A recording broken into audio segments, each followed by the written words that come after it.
Revelation, like I said last week, I think the swimming pool. So again, you gotta take the good with the bad. Sometimes in my mind there's word pictures that come forward. This is what happens whenever I think of the word of revelation. And there's a couple different ways that you can approach going into a swimming pool. There's a couple different ways you can approach going into the book of Revelation. Right? Actually, probably about 3 different ways, I would say, right?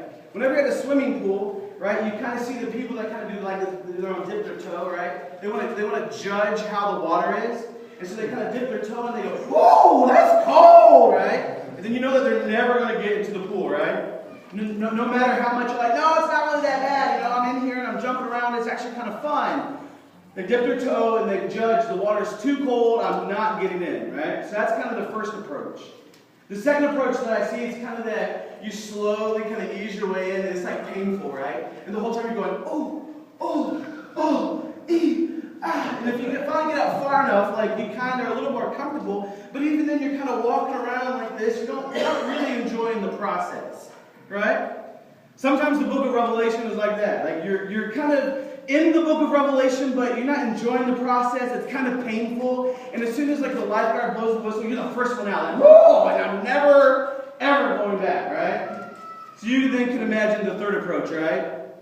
It's the kid on the edge of the pool waiting for the lifeguard like to blow the whistle. You're allowed to get in the pool, and they're running in as fast as they can, and they just jump. Wah! Cannonball! Right? And what happens, I love the cannonball approach. Why? Because not only am I getting drenched and soaked, but my goal in a cannonball, because God has blessed me with enormous girth, right? Is to get everybody around me wet. And so even if you're on the sideline, like even if you're on the edge of the pool, like, oh, I dipped my toe in and I am not getting, I'm the guy that's like, boom, I want you to get soaked. And you're like, now I'm wet, might as well get in the pool, right? So our approach in Revelation chapter 2, as we start to look at the 7 churches, as we look at the 7 churches of Revelation, we're going cannonball approach, right? So if you want to dip your toe and if you find it painful, that's okay. Learn to love it. Right? So many times when we talk about getting comfortable, even in the swimming pool, right? Even in the swimming pool, we want to figure out where the line is to show us where the shallow end is and where the deep end is. Let me encourage you today just to jump out into the wide unknown. Dive off the diving board today and be okay with the book of Revelation chapter 2, okay? Because even if you're not okay, we're doing it, right? Here we go. Revelation chapter 2, starting at verse 1. To the angel of the church in Ephesus. Stop there for a minute, right? I guess I do have to give a little clarification in Revelation. There's a lot of imagery, right? We're not going to, my goal today is not to explain about a dragon or the bear or the lion. What are the different metals and what are the stars? I don't know, right? At some point, if you'd like to have that conversation, call me up. I will buy you lunch. We'll go get a cup of coffee, and we'll have some real honest dialogue back and forth. I think what happens, John is writing this. He's exiled on the island of Patmos. And I think what's happened is, this is my interpretation, so again, pay your money, take your choice. This is how I follow the law. That he's writing it in such a way of, this is what's happening right now. This is the near future, what's going to happen. But at the same time, it's going to be what's going to happen if the church doesn't learn a lesson. So it's kind of that idea of a 3D, right? You have this is what's happening right now, and if the church doesn't learn from what's happening right now, if you don't learn from history, then what? You're destined to repeat it, right? And so why we're looking at the 7 churches of Revelation is because there's something that was happening in those churches that were commendable. He's patting them on the back and saying, you guys are doing a good job here, but if you're not careful and you don't change this over here, this is where you're going to fall. Right? We take these same principles to the church today. Hey, there are some things that we're doing really well. We need to do these things, but if we don't change from those, guess what? It's going to lead to our own eventual demise. The church of Ephesus was a church that Paul planted, church that Paul ministered to. There was the city of Ephesus. It was the book of Ephesians. So if you ever read the book of Ephesians, Paul writes to the church of Ephesus the book of Ephesians. It's just a letter.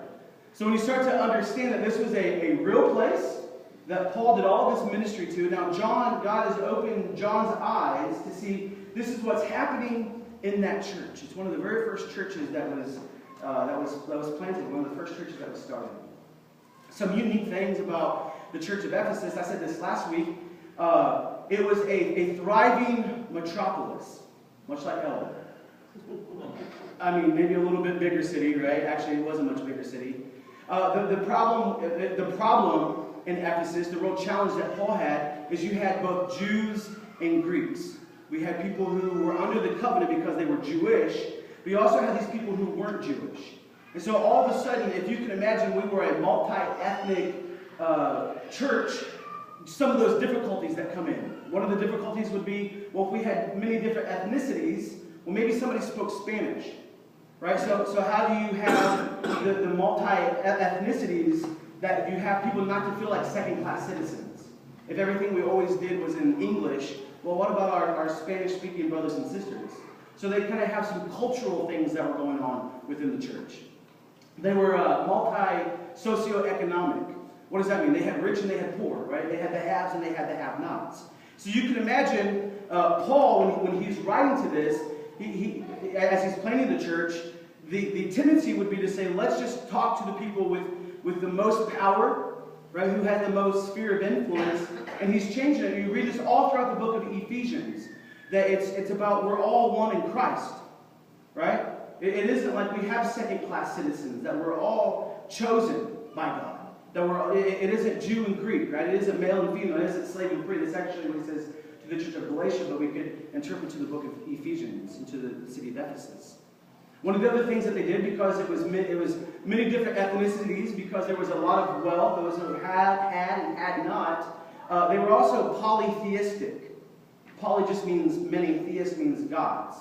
Right? And so their idea was, we're just going to worship a bunch of different gods. It would be the same idea if we would go more to a bigger metropolis. If you would go to an Atlanta, you go to a New York City, you would go to Los Angeles. A bunch of diversity, right? You have rich people, you have poor people, and everybody in between. You have many different languages. Well, if you start to have people from all over the world that are together, you would have Christians, you would have non-Christians, you would have Buddhists. That idea, right? And so when we all come together, the idea, so not only we're one in Christ, finding our identity in Christ, but He is the only God, not just one of many ways.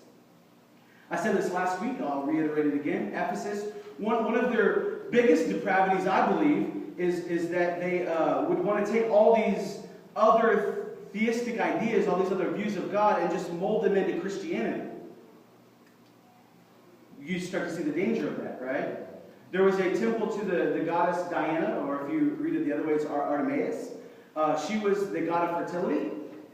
And so again, I said this last week, and if this offends you, I apologize. It is scriptural. It is to give us the context. They would pray that her fertility juice, right, that the semen would fall down from the sky, and that it would grow everything. Well, today, what do we call that? It's rain. We know it comes from God, right? And so what would happen within the church, it would have all these competing thoughts.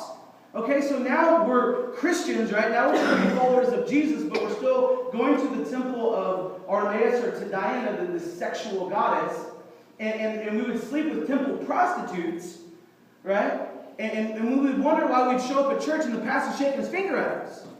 Well, today, 2,000 years later, we start to understand, because that's just a warped mindset. But if you're stepping out of this cultural identity into finding your identity in Christ, you start to realize all of the problems that come along with it. Are you with me? Are you tracking me? Yes. Okay, let's fast forward 2,000 years later, because that's the problem. Now here's the problem behind the problem if we don't learn from what's going on, right? So you have what's in front of us, it's kind of 3D. Here's the other idea of what's going on. We have a church today in America. What? We don't have any of those problems, right? Do you know what the biggest industry in the world today is?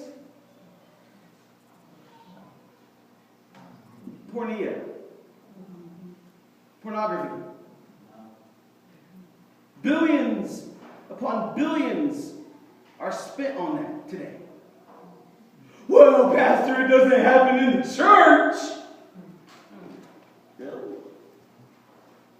Because I know pastors who are sleeping with lay people. Yeah, I can't believe pastors do that. I know lay people who are sleeping with lay people. Don't just be banging on pastors, right? It's an all of us problem. And here's the problem within the church, because we have these ideas that, well, we're polytheists, right? We have a bunch of little g gods that we worship, and as long as the big G God is number one on the list of little g gods, then we're okay. One of the 10 Commandments, it says this: do not worship an idol. Don't have a graven image. I almost guarantee today that everybody in here is walking around with a graven image. Reach in your pocket and pull out that little piece of circular metal. Unless you're like a millennial, right? Or you have plastic. You say, what? You mean, yeah, money. Money's not evil, right? You want to believe me that money's not evil? Give the church more money. You can do some real good stuff with it. Right, Missy, you take more money. Right, Dennis, you take more money. Always take more money. But what happens is, when we run after that, and we want more of that, the conference that we went to this whole weekend, Gary and I were just talking about this, Brandon and Jeff and I went to Battle Creek, and we talked about this, that we see work as worship. But here's the problem. Here's the problem. For too many men, for too many people, the work becomes our identity. You hear that? The work becomes a thing that we chase after. Work is our identity. Think of this. How many times have you been asked, what do you do? And how do we always answer that? 90% of the time. What do you do? I'm a pastor. Have you noticed that? What do you do? Well, I'm retired. What do you do? I'm a teacher. What do you do? I work in the factory. Is that our identity? There was a thought within the church. It was the Nicolaitans. I said this last week. I wanted to make sure we don't miss this. The Nicolaitans had this idea that we can separate the whole of who we are into different categories. Right? So I'm going to have my mind over here. I'm going to have my body right here, and I'll have my soul over here. Okay? So this was a competing idea within the church. So I can come over here, and all week I can think improper or impure thoughts, and that's okay. Why? Because my mind's over here. My soul's over there. I've given my soul to God. I know my soul's going to go to heaven. So I can worship whatever I want. I can look at whatever I want. I can think of whatever I want, because it doesn't affect my soul that's over there. So then we kind of, in the middle, we have our body. And what I really, there was a book out that said, the title was this: Everything That I Needed to Know I Learned in Kindergarten. Which is kind of true. Because we learned this back in kindergarten. Or at least when I was the children's pastor in Lansing, we taught this song. Maybe you remember this song. It's a very simple song. It says, oh, be careful, little hands, what you do. You switch it. Oh, be careful, little mind, what you do. Oh, be careful, little feet, where you go. No, sir, I said, because the Father up above, He is looking down below. So be careful, little whatever, what you do. But when we start to compartmentalize and we say, what I do with my hands and my feet and my eyes, it doesn't matter because it doesn't affect my soul. Do you see the dangers in that? Now think about what Jesus says. What is the greatest commandment? Love the Lord your God with all your soul. Yes. Oh, wait, no, wait. That's not what he said, right? He says, love the Lord your God with all your mind and soul. I don't think it says that either. Depending on which gospel you read it, it's heart, mind, soul, and strength. Because once you love God with everything, guess what? There's nothing else left. It's it's looking at your life and saying, God, I don't want you just to be the big G God when I write the list of my priorities, the list of who I am. I want you to be the big G God, number one, then number two, I want to be this, number three, I want to be this, number four, I want to be this, number five, I want to be this, number six, I want to be this. Because what happens is, when we live our life that way, it's the slippery slope to start to say, I still want God to be not number one on the list, I just want Him to be on the list.